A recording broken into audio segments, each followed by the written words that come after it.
What's going on? Welcome back to the channel. Now today we're here. I got the Super Duty behind me. I just wanted to do a follow-up video from the sled deck install.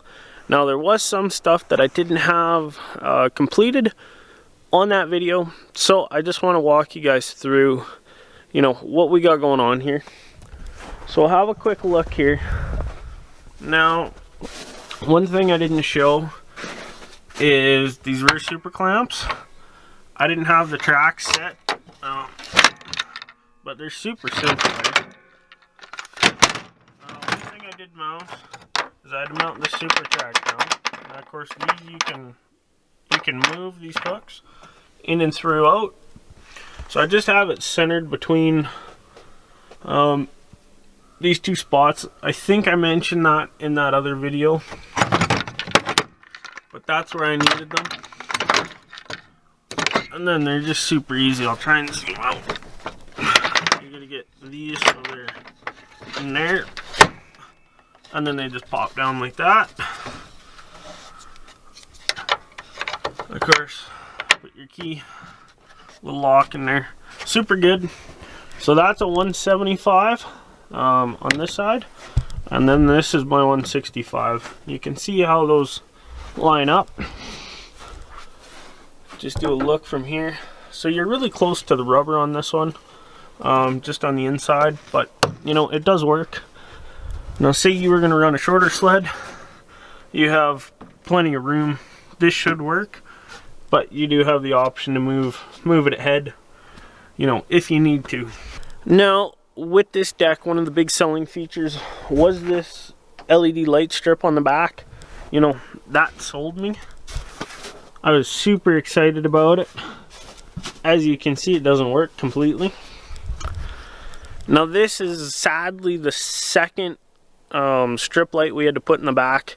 Now the first one, the module driver shorted out, which sucked, and that was when I had it wired into the 7-pin. What I had to go on and do, I'll put some pictures in here of just what I did. But so they send this pigtail harness. Now what it does is it plugs into your tail light harness. So it's not running through your trailer tow module, which is really handy. Now I went ahead and did that, but then you have to use the 4-pin and then just the 4-pin and then just a reverse wire. So I went ahead and instead of doing that, I used a Deutsch 5-pin connector. Just nice waterproof, really weatherproof connectors. I'll have the part numbers and everything. They'll come up on the screen here, but they're a CAT part number, which you'll see. Now it just really sucks because the first one, it shorted out, so all I had was the white showing.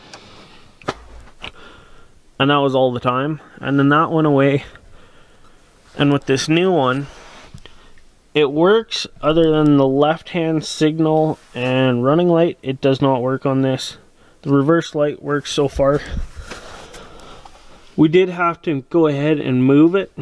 If you remember, or if you've seen the last video, it was on the left hand side of the truck. I moved this driver module to the right hand side,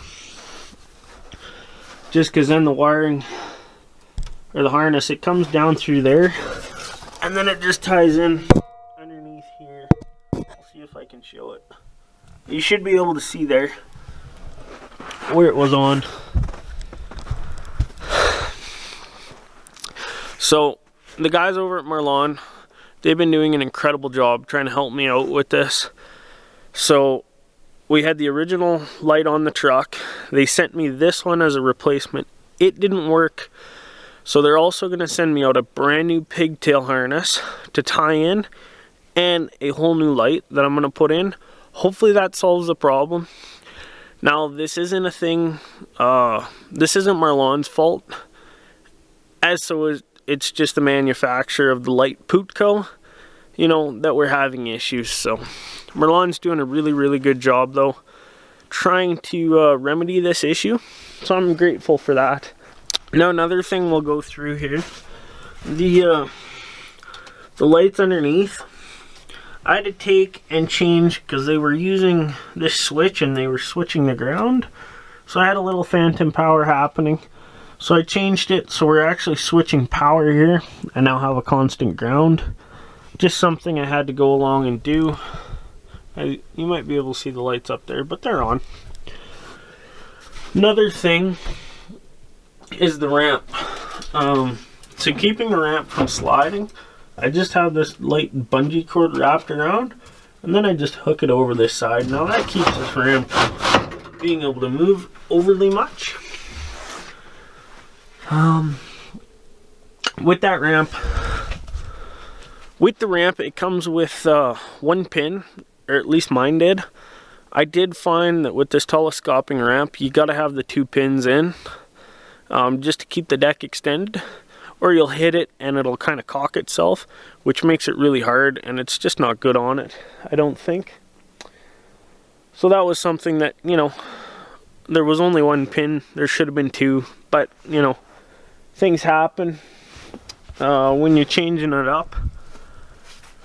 Another thing I believe I talked about in the last video, but they have, when you buy these decks, there's one drill hole for stowed away, and then there's another one for having this deck all the way out. Now when you have the deck way out, it sits about there on the extension. So I narrowed it up just so I can have, you know, a little bit skinnier of a position. We'll just come over here to this this view. Now what I wanted to do is, on my last deck, I had the deck in, so the ski was just touching the side rail. But then you have your super clamp, it hangs over. And I did find if I had too wide of a sled, now of course these are the S36, you know, both these summits, they're set up that way. But you got guys that have different sleds. So I wanted to keep it a little wider. So we're just flush here, flush with the super clamp.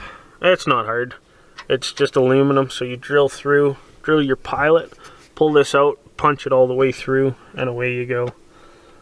But both super clamps up front work really, really nice.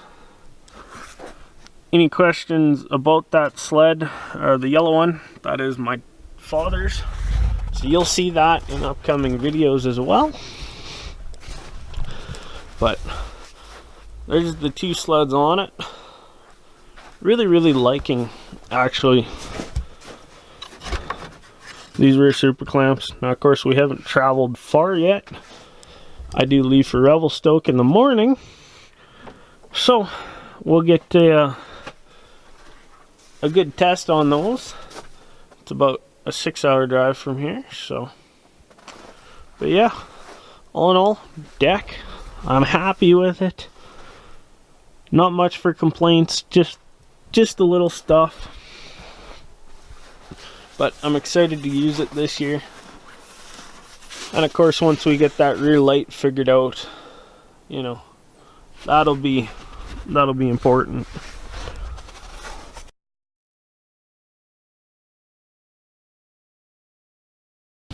I want to go through, I know I did one of these videos, the things that I did and I did not like about this Marlon deck, but I'm having more issues with it. I took a trip from here in Buck Lake, drove to Revelstoke, came back, so 1100k trip, whatever, not so bad.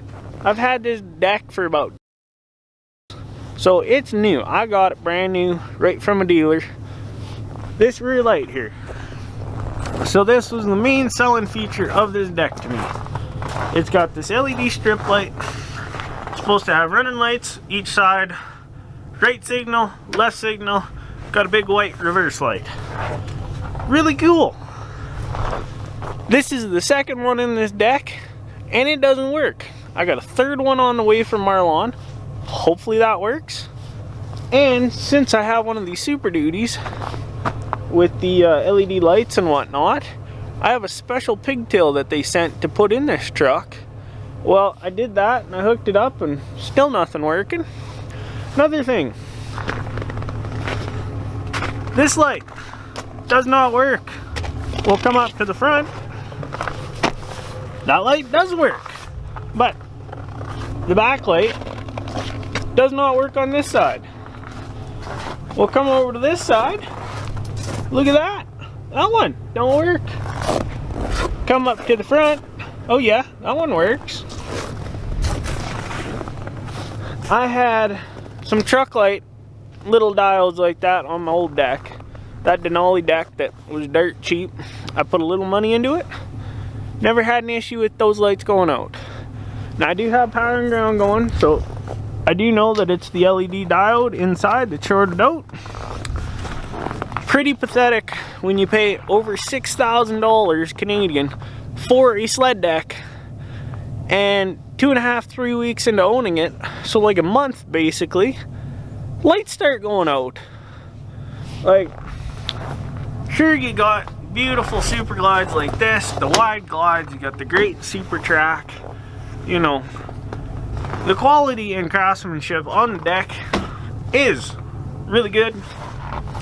I'm not bashing on the structure and how the deck's built, but come on, the lighting, Marlon's got to step their game up here, because if I'm having this issue, and when I was in Revy, I seen a bunch of these decks and guys were having issues, lighting issues with them. So, you know, for $6,000, I think they could step the game up on what lights they put in good quality stuff so people don't have this issue.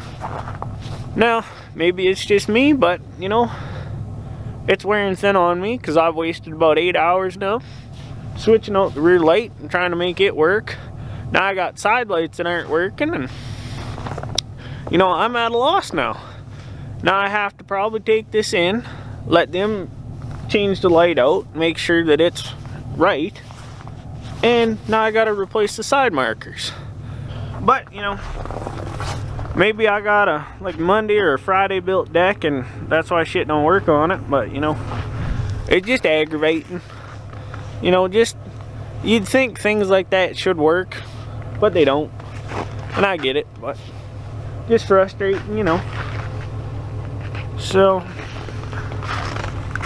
that's my rant on this, but you know what, thanks for watching the video. We'll see you next time. We'll give you guys an update once we get this thing figured out, because I don't want to leave off like this. So thanks for watching, but stay tuned. We'll catch up with you guys in a little bit.